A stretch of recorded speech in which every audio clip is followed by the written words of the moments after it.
welcome to part 1 of the DCC friendly turnout conversion.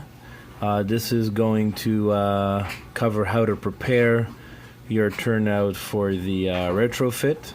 So in the first part of this video, we're going to focus on how to prepare a switch that does not have power routing contacts on the frogs. The frogs are not connected to each other via electrical contact, creating the same polarity for both rails. So some more modern but still pre-DCC Atlas turnouts still are not DCC friendly, but they still have their points separated with no electrical bridge. So I'll show you how to prepare the switch for the conversion first. Alright, so the first thing we're going to do, we're going to take our Dremel with our cutoff wheel and isolate the frog so we don't have any cross polarity issues causing shorts and stalls. So when I get back, we'll show you how that looks. So there you have it. The frog has been cut and isolated. Kind of gapped it a little bit too big here, but that's fine. I can always fill it up with the styrene later. Now there's two ways to gap this frog. If you do want it unpowered and you don't want to power your frog, I would cut the rails as close to the frog as possible so your wheels on your engines don't have a large non-powered gap to traverse, creating stalls and hiccups. If you are going to power your frogs, obviously you can cut them further apart. I just like to cut them closer. So that's step 1 for preparing your frog.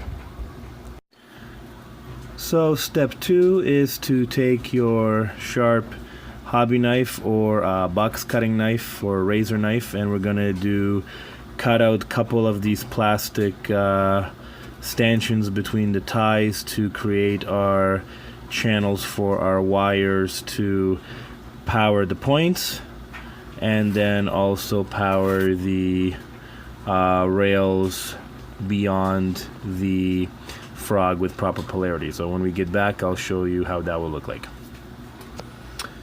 Alright, so I cut out the little channels, as you can see here, from the positive rail to the positive beyond the points, and then from the negative to the negative beyond the points. We're just going to do a little wire here and a little wire here, so that's why I gapped those. And I like to kind of offset these as well so we don't weaken the hold of the ties. If you or you can do that if you want, you can cut them out here, but I like just to offset it. And then beyond the frog, we're going to do again positive, skipping the negative rail, going to positive here, and then negative, skipping the positive rail, going to negative here. So that's how you prepare your turnout from the bottom for your wiring.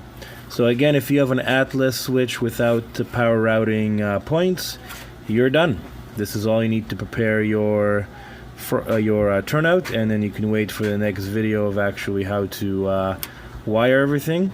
When we get back, I'm going to show you what the next following steps are if you have the pre-Walvers Shinohira turnouts or any other turnouts that have the power routing points.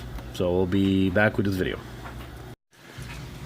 So after the first step of isolating the frog and the second step of cutting all your channeling for your wires on the bottom, we need to take care of the power routing points on the turnout. And what we have to do, we actually have to take these guys out. So the first thing we do is we have to drill out these little rivets, as you can see here.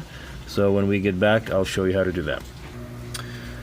So we take a fine metal drill or a multi cutting drill Dremel bit on your Dremel, and we're going to proceed to drill these rivets out. So I'll show you how that looks like.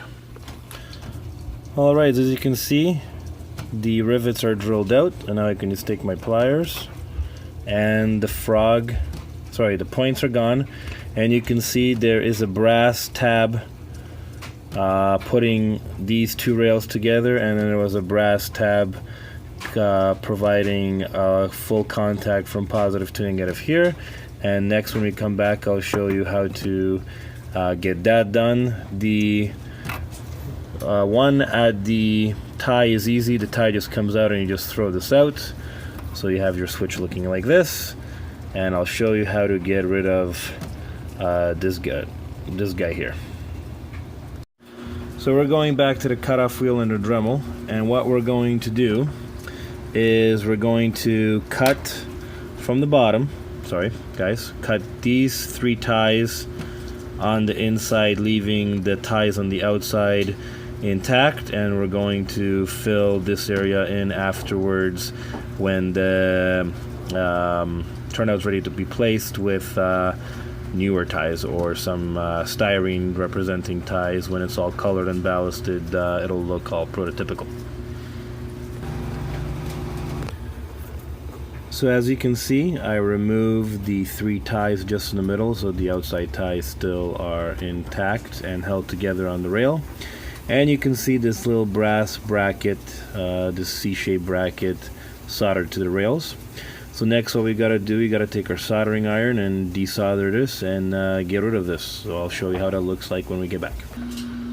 Alright, so I took my fine tip soldering iron and I desoldered the contacts and kind of washed the solder out so you can put the rail joiners on, but hasn't washed out enough. So what I'm gonna do is I'm gonna file this solder down a little bit so my joiners go on a little bit easier. So that's how we solve that problem. Now the last thing we need to do is how are we going to separate these point rails? They're soldered together by these little metal strips, so we're just going to take our soldering iron and desolder those and then clean them up with a file. So when we get back, I'll show you how that's going to look like.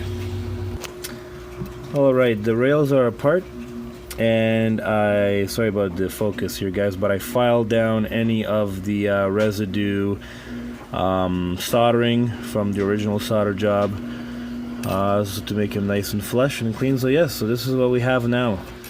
This is how your pre-Walther Shinohara turnout is going to look like, ready for conversion. So we took it all apart. So in the next video we're going to be looking at actually how to put it back together and wire it in part 2.